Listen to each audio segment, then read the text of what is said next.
The Collier County Sheriff's Office, under the direction of Sheriff Kevin Rambosk, presents Sworn Statement, a podcast exploring local cases and public safety issues, all unfolding right here in Southwest Florida. I'm your host, Kristine Gill. The first 3 episodes of this podcast will focus on the mystery of the deceased hiker known as Mostly Harmless. If you haven't already listened to episodes 1 and 2, go back and do that so that this one makes sense. Episode 3 is called Life, the Universe, and Everything.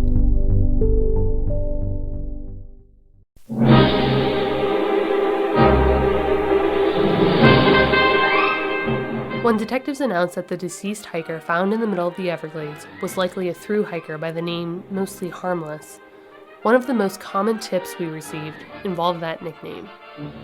Everyone was quick to point out that Mostly Harmless is the 5th and final book in the Hitchiker's Guide to the Galaxy series. The book is often described as science fiction, but it's also primarily known for its humor. The author, Douglas Adams, originally wrote it for radio and later adapted it into book format. The first installment published in 1979, and the final book debuted in 1992. I could give you the Wikipedia version explaining the plot and the meaning of the name, but I figured that I would let an expert do that. My name is Simon Jones, and I've been associated with the Hitchiker's Guide to the Galaxy since 1977, when we first made a radio pilot for the BBC. Simon Jones lives in New York, but he first met Douglas Adams at Cambridge, where he helped him get into this theater group run by students called the Footlights. Years later, Douglas Adams asked Simon Jones if he was interested in a role on his upcoming radio production. I have been associated with the leading character, Arthur Dent, ever since Douglas Adams, the writer, came up with the name and the character. The Hitchiker's Guide is loved by fans of science fiction and fantasy, but its appeal defies genre. Not so much science fiction, but he uses science fiction to actually express his irritation and bewilderment by everyday goings-on in our ordinary mundane world. For example, Arthur is introduced as somebody who's lying down in front of a bulldozer because the local authority want to knock down his house to make way for a bypass. And of course, he's taken away by his friend Ford Prefect, who turns out to be an alien from Beetlejuice, much against his will because he doesn't want to abandon his house to the bulldozer, only to be told that the planet Earth is about to be demolished by some alien engineers called Vogons in order to make way for a hyperspace bypass. In other words, he sets down his cards right at the beginning of the book by saying, this is what's happening in real life, imagine it on a cosmic level. So the alien, Ford Prefect, gets stuck on Earth while doing research for the Hitchiker's Guide to the Galaxy. The guide is essentially a travel book for the various planets with entries and lists that pop up the way Google results might. Ford Prefect's 15 years of research on planet Earth somehow gets edited down to a single adjective in the guide. He'd come up with the main definition, harmless. After the Earth was destroyed, Arthur asks Ford what the definition is now, and Ford replies, mostly harmless. So trail names are usually given to people, but in some instances you choose them for yourself. If Mostly Harmless came up with his, it's likely that he had read the series. The term is synonymous, not only with the 5th book in the series, but also with the name for our planet, which is destroyed on page 26 of the first book. Energize the demolition beams. Light poured out of the hatchways. There was a terrible, ghastly silence. There was a terrible, ghastly noise. There was a terrible, ghastly silence. He chose the name Mostly Harmless for a purpose, whether he wanted to enjoy the Earth before it was destroyed. That's quite a possibility. Mostly Harmless is the gloomiest book of all 5. It does end with the Earth and all the principal characters being destroyed by a Vogon constructor fleet, which everyone thought was a bit sad, but did at least finish the series, as far as Douglas was concerned. Maybe he was pessimistic about the future of the planet, wanted to make the most of it, but the odd thing is to starve oneself to death seems a very odd thing to do.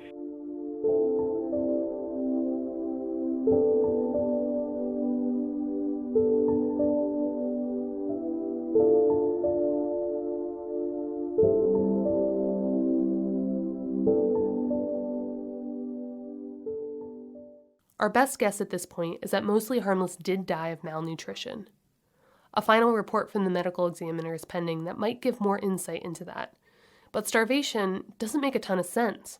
Mostly Harmless had plenty of money, and he was just 5 miles from the Seminole Indian Reservation that we talked about last episode. That's where Mike Gromley ran into him in April. He was the trail angel who we believe was the last person who saw Mostly Harmless. Here's Detective Kevin O'Neill. Well, the food was limited what he had, but he did have food.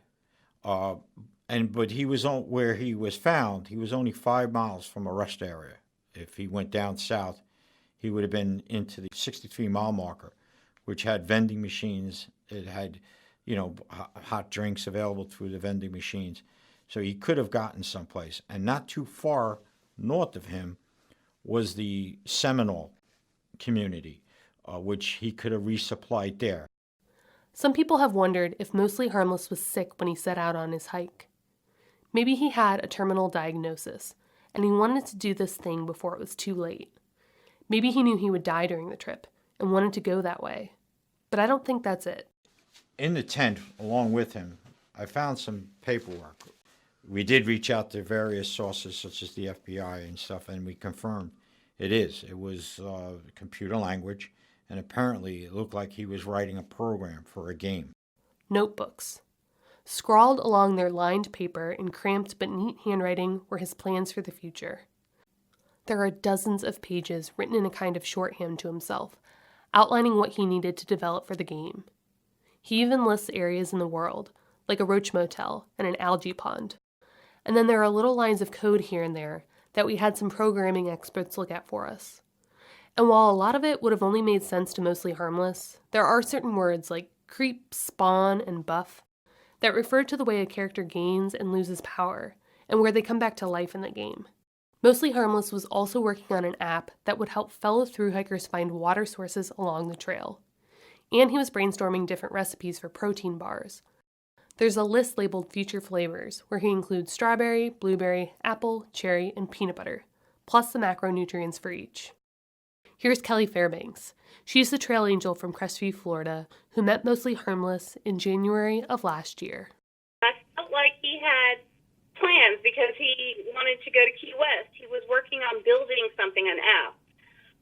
For me, I thought he saw a future there. So I didn't think if he had some kind of thing about dying, it didn't make sense to me. A lot of people, and this is speculation, get tired of the rat race, the 9-to-5 jobs, and I think he was just trying to create something that made him happy or brought him joy. And that's why I think he may have quit his job and just took off on a new adventure, and I don't think he saw the end coming. I really don't.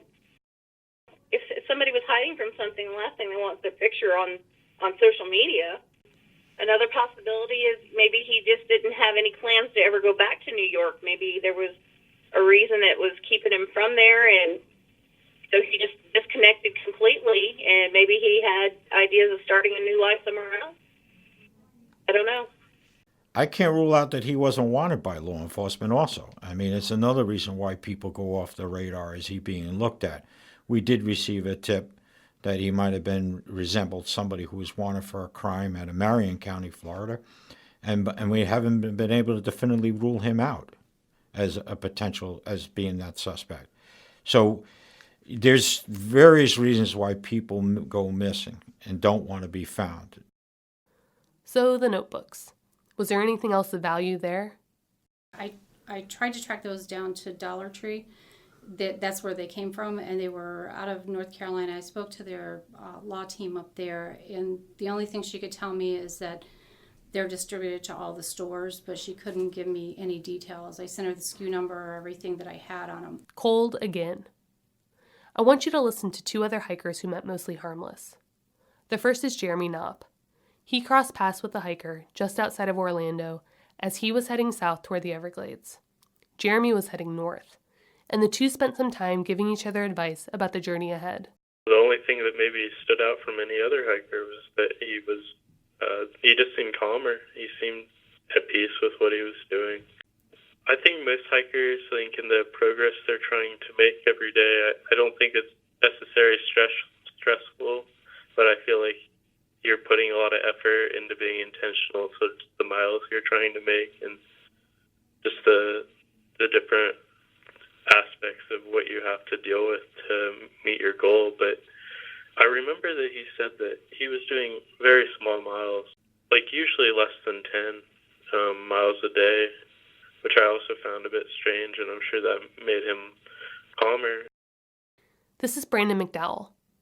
He ran into Mostly Harmless when he was using the trail name Denim, so it was pretty early on in his trip. And they bonded that night. He also talked a lot about these 3 hard drives that he had left back home. Had 2 very large, 2 or 3, I don't know how many exactly, but very large hard drives filled with movies, all kinds of stuff. Video games that he had saved, like Doctor Who. Fun fact, Douglas Adams also wrote a few of the episodes for Doctor Who. This was way before the Netflix version. And Lord of the Rings type stuff, more nerdy type stuff, I guess you could say. Here's the catch. Kelly Fairbanks says that the trail name probably has nothing to do with aliens or the end of the world. So maybe I wasted your time with the first 4 minutes of this episode. This is the story as Kelly heard it. The story goes that he was coming down the Appalachian Trail and he got into camp and there were already hikers there sitting around a campfire. And hikers are a very welcoming crowd. They motioned to him to come join them at the campfire as long as he didn't bite. And his response to that was, "I'm mostly harmless." And they said, "Okay, mostly harmless. Well, I'm such and such and so and so." And they introduced themselves, and that's how he got his name. He could be a fan. He could have read the book. It could have a meaning to him. Anything's possible at this point. For every mention of the Hitchhiker's Guide to the Galaxy in this case, there's been a reference to the 2007 film Into the Wilde. It's based on the true story of a wealthy kid who forgoes modern society after graduation. He cuts up his credit cards and his birth certificate, and he travels to Alaska where he plans to live off the land. Christopher McCandless starts going by the alias Alexander Supertramp, and he meets all these people during his travels who take a real liking to him. Each time that happens, though, he takes off again. And then once he's finally out in Alaska, hunting for his own food with only his thoughts for company, his supplies start to run out. And he realizes that nature can be really harsh. Eventually, he comes to the conclusion that happiness is only real if it's shared. So he decides to go home. And this is where something really terrible happens. The stream that he crossed to reach his current campsite has risen, and now it's this violent, raging river that he can't cross safely. His food is gone, so he's forced to forage for plants and berries. It's widely believed that he ate something poisonous, because he ends up dying in a rusted-out bus that he used as a shelter. A couple of moose hunters find his body about 2 weeks later. The film is based off the diaries he kept detailing his journey, and in the last entry, he tells his family not to grieve his death. "Hopefully my family is doing well," he writes, "and my death does not pain them too much. It was a literal, once-in-a-lifetime chance to be able to experience a life without any interaction or connection to the outside world. I have learned what it is like to truly love and to be loved, and to be, in the most literal sense possible, happy."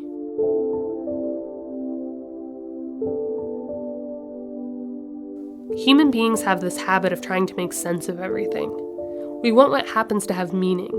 And when we hear stories like this of a man who died alone, not having breathed his real name to a single soul for the last year of his life, we want to know why. I certainly want to know why. Douglas Adams confronts the biggest question we humans face in his 3rd book entitled The Answer to Life, the Universe, and Everything. And the answer, he says, is 42, which is of course absurd.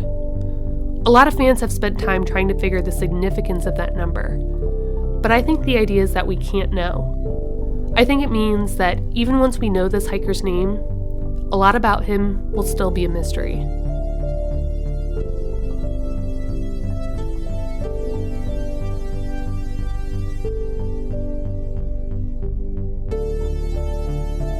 That's it for us. We've put all of our cards on the table for this case. Now it's your turn to share this podcast and to help us get the facts out there. Maybe together we can reach someone who can at least answer one question. What was his real name? I'm going to leave you guys with the song that Eddie Vedder wrote for Into the Wilde. I'm not much of a singer myself. Everyone I come across in cages they bought, they think of me and my wandering, but I'm never what they thought. Got my indignation, but I'm pure in all my thoughts. I'm alive. Wind in my hair, I feel part of everywhere. Underneath my being is a road that disappears. Late at night I hear the trees, they're singing with the dead overhead. Leave it to me as I find a way to be. Consider me a satellite forever orbiting. I knew all the rules, but the rules did not know me. Guarantee.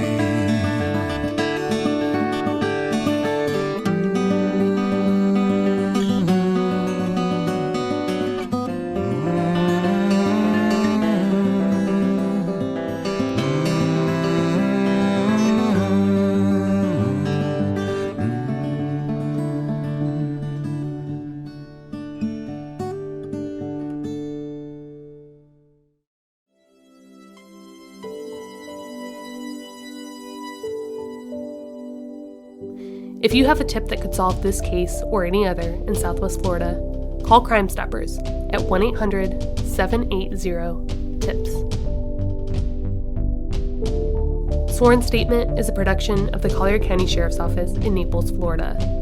It is produced, written, and edited by me, Kristine Gill, of the Media Relations Department. Check for announcements about new episodes of Sworn Statement on our Facebook page at facebook.com/CollierSheriff.